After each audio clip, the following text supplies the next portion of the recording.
My parents gave their entire inheritance to my sister, the golden child. 7 years later, they show up wanting to see my kids. Here's how I responded. Growing up, my sister was always my favorite child. She was smart, pretty, and talented, while I was the plain average one. My parents would dote on her, praising her every accomplishment, while barely acknowledging mine. It wasn't until I got older that I realized just how unfair it was. Despite the odds, I managed to achieve a lot on my own. I worked hard to get into a top university, graduated with honors, and landed a well-paying job. But my parents were never impressed. They always had some excuse to downplay my achievements, while my sister continued to be praised and given special treatment. Then, when my grandparents passed away, I thought maybe things would change. They left a sizable inheritance, and I was sure my parents would finally see my worth and split it equally between my sister and me. But I was wrong. They gave it all to my sister without a second thought.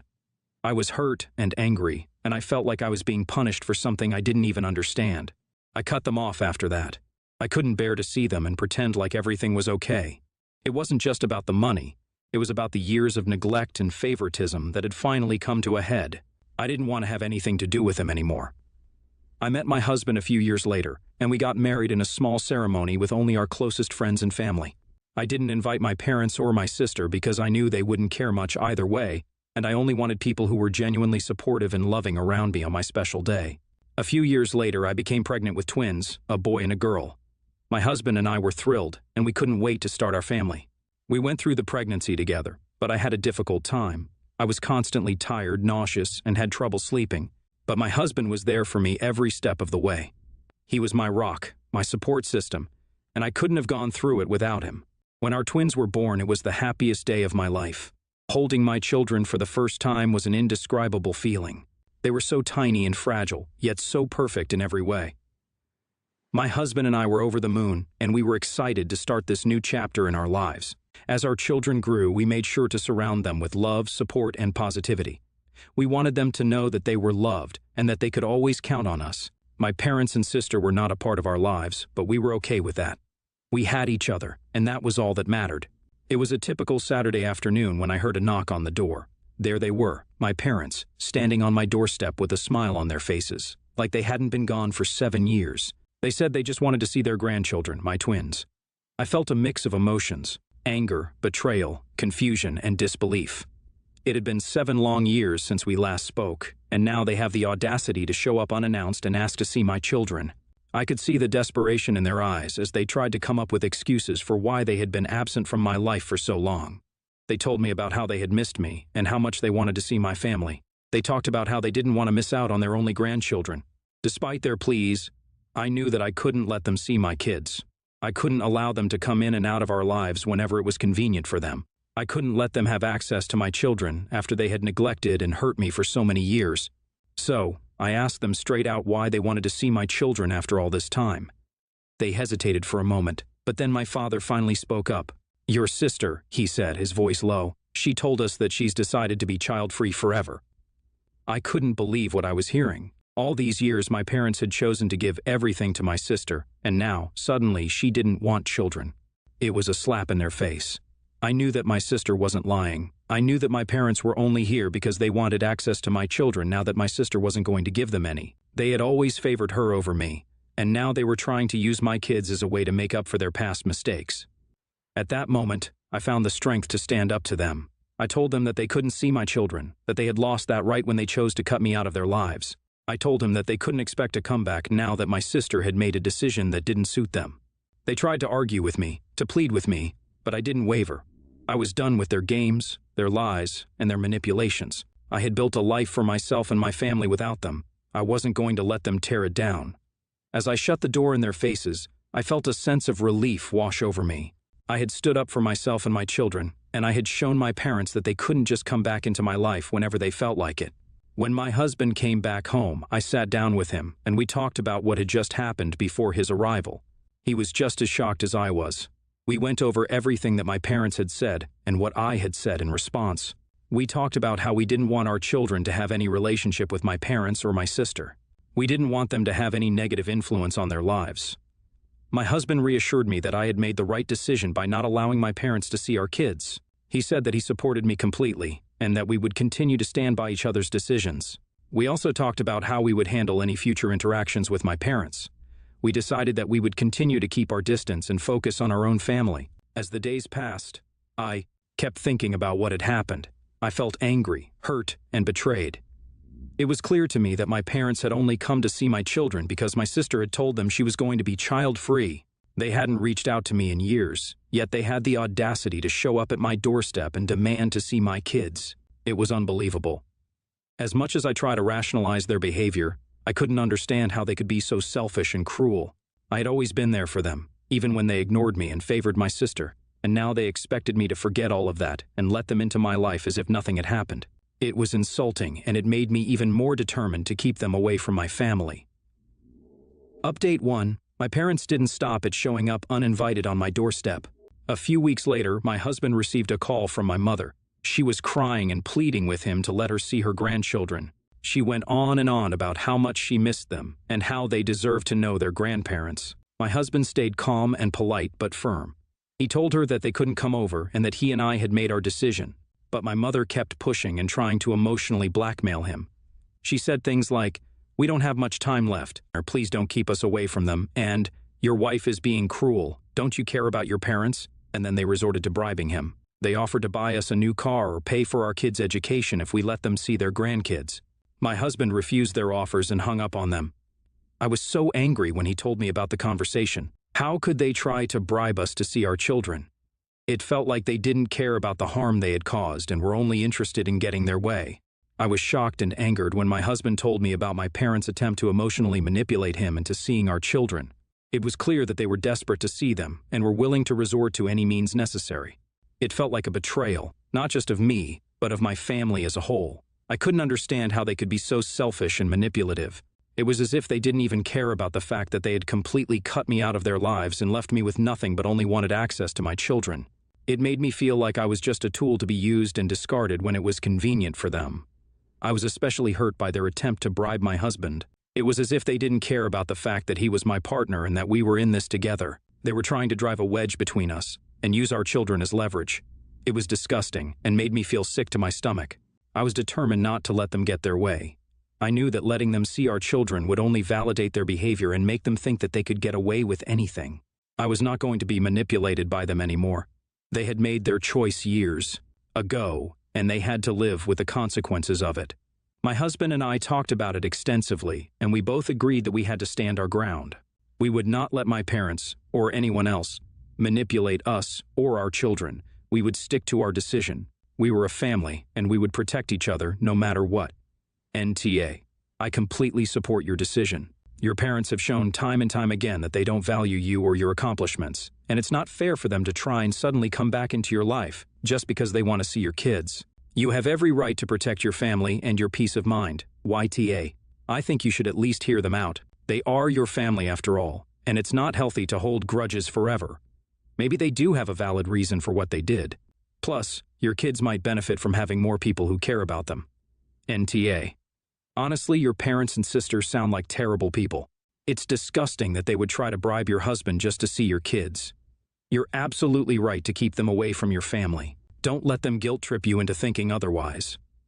Next story. I, 28, female, like many women, have learned due to the pandemic that I don't have to dress up to society's ridiculous beauty standards. Before, I used to dress to the nines and made sure I always wore heavy makeup, James Charles, Nikkie Tutorials level of makeup, and make sure my skin was as unblemished and smooth as a baby's skin. And we're not even going to get started on my hair situation. Well, my husband, 30, male, is annoyed by this. He said he liked my old look, and he's embarrassed to go out with me now that I've decided to be a lazy slob. I told him I still dress up when we go on dinner dates, when we have important occasions.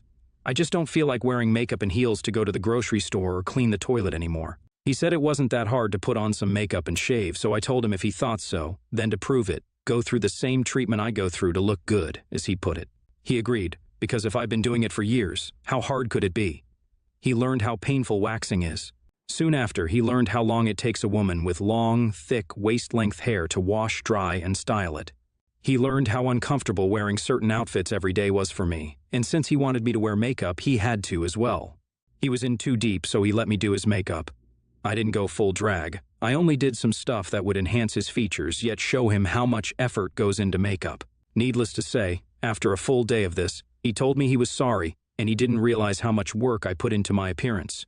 I told him to now imagine the woman who goes around getting lip fillers and Botox, and he laughed and said thank God I wasn't that high maintenance. We both had a laugh about it, and I felt I proved my point.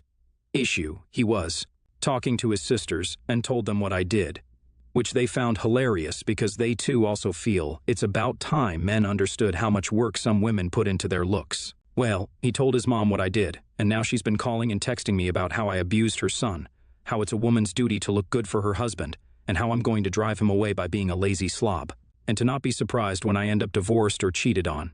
I ignored her, but my husband's now defending me from his mother, and she's mad that he's defending me. Anyway, did I mess up? I was just trying to prove a point. My mother-in-law hates me.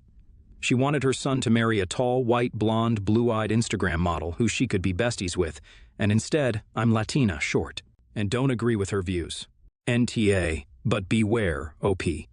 You have an unusual human being for a husband, as apparently, if he doesn't understand your point of view, he will actually let you put him in your exact position so that he can see it from your point of view. So, don't use this power too much, or it might weaken, and don't use this powerful Ibila. NTA. You're married to a wonderful man. Yeah, first he had toxic views of women, but he changed relatively quickly, and now he's defending you against the person that gave him this view. I've read enough stories of this idea where women give men the same treatment of waxing, makeup, etc., but the man gets super angry, saying the woman humiliated them and went crying to their moms. But you have men who recognize when he's in the wrong. Next story, X and I, both fertiles, have 2 children together. Our son is 11 and our daughter is 8. X is married to Jenna and is a stepfather to her 4 children between the ages of 5 and 11. X's second marriage has created quite the complicated dynamic between us and for our kids. He finds it impossible to make time for the kids to have their extracurriculars when his stepkids have theirs in different places. So he attempted to force the kids to quit the stuff they like and take other stuff. I stepped in and offered to drive them, but he turned me down. So the kids do not attend their extracurriculars on Dad's time, which upsets them, but I've tried to make it work. And my ex said no. They really hate that he prioritizes his stepkids, keeping theirs, and they dislike the idea that they should do stuff they have no interest in just to do something and make life easier. X has told me they have expressed this to him, and I need to help them see they're being selfish. I told him that was untrue. His argument is they are not close to their step-siblings because of resentment. I told him back then that he should prioritize their interests as much as he does his stepkids, and he ignored me. A couple of months ago, my kids expressed an interest in a particular day summer camp. I spoke to X. He said, no way. They needed to go where his stepkids wanted to go. That he would not make his life more difficult.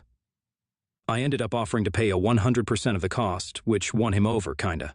Then, a week ago, he told me he needed me to take his stepkids after camp for 3 hours from now until camp ends, that I have made his life more difficult, and I should help him out. I said no.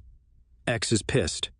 Our bios come to me after camp, but his stepkids go to a paid babysitter, and apparently that's not fair or right when they could save that money. I told him I already took the cost of camp for our kids because he wanted to make them do one they didn't want to do because it made his life easier. I told him I was not taking his stepkids on top of that.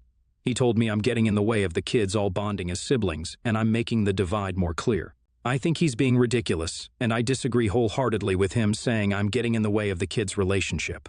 He still thinks I'm an a-hole for not taking them, using, they're just kids, and they're our kids, family, and they'll want them over. My kids don't want more time with their step-siblings, that I know without any doubt.